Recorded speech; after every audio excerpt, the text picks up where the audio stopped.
السلام علیکم ناظرین، آپ دیکھ رہے ہیں آواز بابر کو چینل۔ ہم اس ٹائم جناب سردار ممتاز مصطفیٰ صاحب کے ساتھ موجود ہیں۔ آپ سابق ممبر بنا کر کونسل رہ چکے ہیں، آپ پریزیڈنٹ کو رہ چکے ہیں، تو آج ہم ان سے جانیں گے کہ سردار لطیف خان کوسہ صاحب کی لیڈرشپ کو آپ کیسے دیکھتے ہیں اور آپ کتنا پر امید ہیں کہ سردار لطیف خان کوسہ صاحب الیکشن جب جیت جائیں گے تو آپ کی کیا خواہشات ہیں؟ جی السلام علیکم جناب۔ وعلیکم السلام، شکریہ آپ نے ہمیں اس مہم میں شامل کیا۔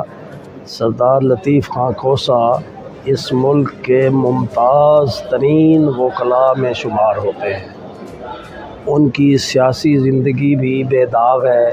وہ سینیٹر رہے، آئی ٹی کے منسٹر رہے، گورنر پنجاب رہے اور اٹارنی جنرل آف پاکستان رہے، اور بطور وکیل ان کا نام پاکستان کے چند گنے چنے اعلیٰ ترین وکلاء میں شمار ہوتا ہے۔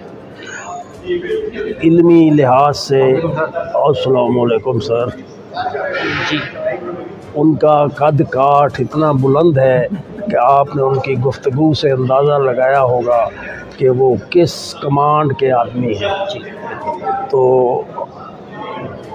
ہم ہر لحاظ سے یہ توقع رکھتے ہیں، اللہ کی رحمت سے امید کرتے ہیں کہ سپریم کورٹ کے لائرز کا ضمیر، ان کا ووٹ دینے کا معیار، انشاءاللہ وہ بہترین امیدوار کا انتخاب کریں گے، اور انتخاب میں اللہ کے فضل و کرم سے لطیف خان کوسہ سے بہتر امیدوار کوئی نہیں ہے، اور اس کے لیے ہم طول و عرض میں جد و جہد کر رہے ہیں۔ الیکشن کے روز بھی ہم نے جد و جہد کرنی ہے، انشاءاللہ وہ اور ان کے پینل کے سارے لوگ انشاءاللہ کامیاب ہوں گے۔ یہ very ambitious personality he has, اور یہ اگر انتخاب میں انشاءاللہ کامیاب ہوں گے تو روایتی قسم کی نمائندگی کا طرز نمائندگی بدل کر رکھ دیں گے۔ تو ہم نا امید نہیں ہیں، پر امید ہیں اللہ کی رحمت سے بھی اور الیکٹریٹ کی مہربانیوں سے بھی۔ یہ طول و عرض میں ان کی اچھی آوازیں آ رہی ہیں، جہاں جہاں یہ پہنچ رہے ہیں وہاں سے ان کے حق میں بہت مخالف امیدوار اور ان کے درمیان شخصیتوں کا کوئی تقابل ہی نہیں ہے۔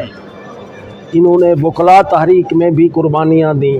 سب سے پہلا کوئی وکیل زخمی ہوا تھا تو لطیف کوسہ تھا، جس نے ڈنڈا کھایا مال روڈ پر، اور ان کی تصویریں خون بہہ رہا ہے، اور انہوں نے قربانیاں دیں۔ اور وہ لوگ جو ان کے مد مقابل ہیں، انہوں نے افتخار چودھری کو دعوت دی، پھر ان کو بیچا اور دوسرے افتخار جہلم والے چیف جسٹس سے ہائی کورٹ کے جج کا عہدہ سنبھال لیا۔ ان کو پتہ نہیں تھا کہ قدرت کچھ سوچتی ہے، انسان کچھ سوچتا ہے۔ افتخار بحال ہو گیا، وہ سارے ملیا میٹ ہو گئے۔ سردار لطیف خان کوسہ صاحب کو بہاولپور میں آپ کن الفاظ میں شکریہ ادا کریں گے اور کیسے خوش آمدید؟ میں ایسے خوش آمدید کہوں گا کہ ان کے آنے سے بہاولپور کے لائرز اور بالعموم اور سپریم کورٹ کے ووٹرز کی بالخصوص چہروں پر رونق لوٹ آئی ہے۔ ہم سمجھتے تھے کہ وہ تشریف کیوں نہیں لا رہے، آج ان کے آنے سے ہمارے حوصلے تقویت پذیر ہوئے ہیں۔ وہ دوستوں کے دوست ہیں اور ان کا ساتھ دینے والے ہیں، اور آج جو انہوں نے اپنا منشور اور گفتگو کی ہے اس سے صاف امپریشن جرنل گیا ہے کہ he is true representative of the lawyers and also of the nation. تو میں سمجھتا ہوں کہ وہ one of the genius lawyers of Pakistan ہیں۔ تو ان کا الیکشن میں کامیابی کے لیے ہم دعا گو بھی ہیں اور ہم جد و جہد کرنے میں بھی مصروف ہیں۔ Thank you very much. Thank you very much.